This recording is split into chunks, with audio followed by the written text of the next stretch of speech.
Welcome back to Roommate Rivalry on WICR. We are now being joined by Iona men's basketball player Ryden Hines. Ryden, thank you for coming down to the studio today. Thank you for having me. We're going to start off by asking you about yesterday's crazy contest. Got out to a slow start, down 14 at half.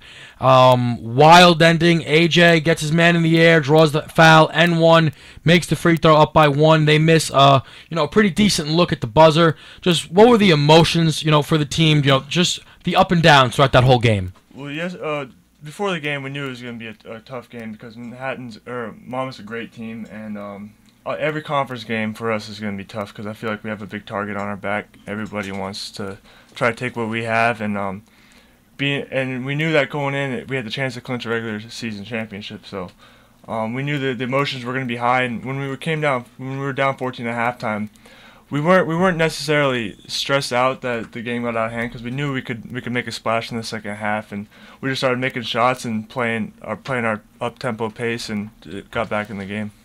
You mentioned the opportunity to close out and be the number 1 seeded team in the MAC. You guys did that. How important was that for you guys this year? It was huge. You obviously want to be number 1 seed. It makes the road to the championship a little bit easier. But just being the number 1 seed, it showed off all our hard work throughout the whole season. We've been putting in work, tough practices, tough games, and it says a lot about our team just finding a way to fight through these tough games and pull it out at the end. Do you guys have a specific question at the top of your head you want to ask? I just looked up that you guys are on a 10-game win streak. Like, how has that been? It's been tough because I saw you guys played 4 games in a matter of was it a week or something? I think it was something like 7 games in 17 days. Yeah, how tough was that? It was tough on our body, but our coaches did a great job of just telling us to take it 1 game at a time, just 1 game at a time, not to think of 2 games in advance. And if you take care of 1 game at a time, it's going to be a good season. And they did a great job emphasizing that throughout the whole year. All right, now the big thing that happened is coming into the year, Lowry preseason player of the year, AJ last year all team first MAC team, and then obviously the number 3 guy Isaiah Williams. Mm-hmm. Goes down without the injury, haven't played, in the last 12 games.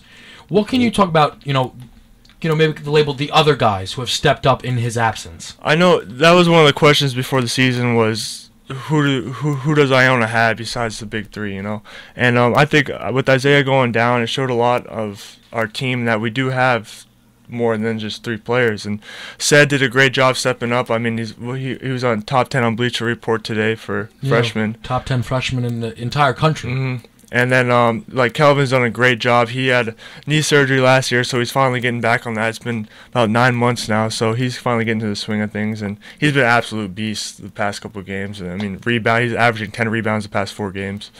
And the coaches did a great job game planning, especially when Isaiah went out, and our depth is better than what a lot of people think.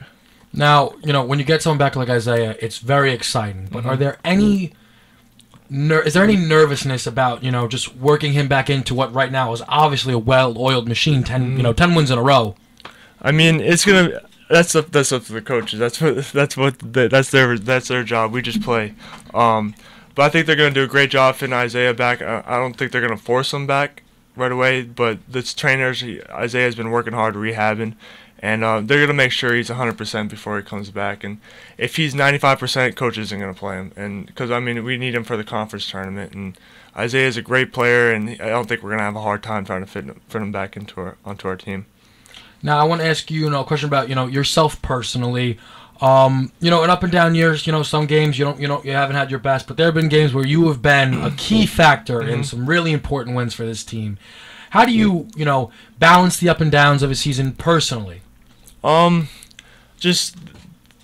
always tell myself that at midnight it's a new day. Midnight it's a new day, and if you had a bad game, there's still more games. As long as we win, it doesn't really matter.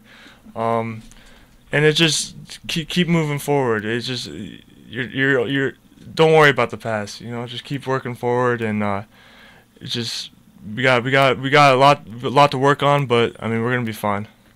Now, I wanna ask you, in a bit of closing here. Friday is the big game. Mm-hmm. We went to Manhattan. The sixth borough is what they like to call themselves. And Iona had a very good showing. The crowd was loud on their side, but I think we held our own. But now in front of the Maroon Maniacs, yep. How excited are you guys for that? It's gonna be electric in there. I mean, our Maroon Maniacs are great.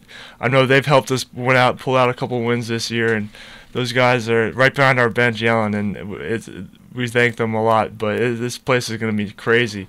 A lot more maroon this time instead of green. And just the last question I want to ask you, how do you guys make sure you close strong? The number 1 seed's locked up, 10 wins in a row. You guys are dominating. You're not winning every game in dominant fashion, but, when it comes to wins and losses, it's been Iona more times than not. How do you stay focused and finish strong here? Because we know that we're still going to take it one game at a time. So we got Manhattan next, and then St. Peter. Right now, we're not even thinking about St. Peter's. We got to take Manhattan, and then we know if we win out, and say something happened in the tournament, we want to have that cushion that if something happens in the tournament, maybe at large, but we just want to win out, and nobody wants to lose. So just keep winning and see what happens. Well, Ryden, thank you very much for joining us, guys. We'll be back here 4 o'clock next Monday, same time. This is Roommate Rivalry. Kevin Walsh, Ant, Petey, Ryden, Hines, thank you for joining us. Thank you. Let's go, man.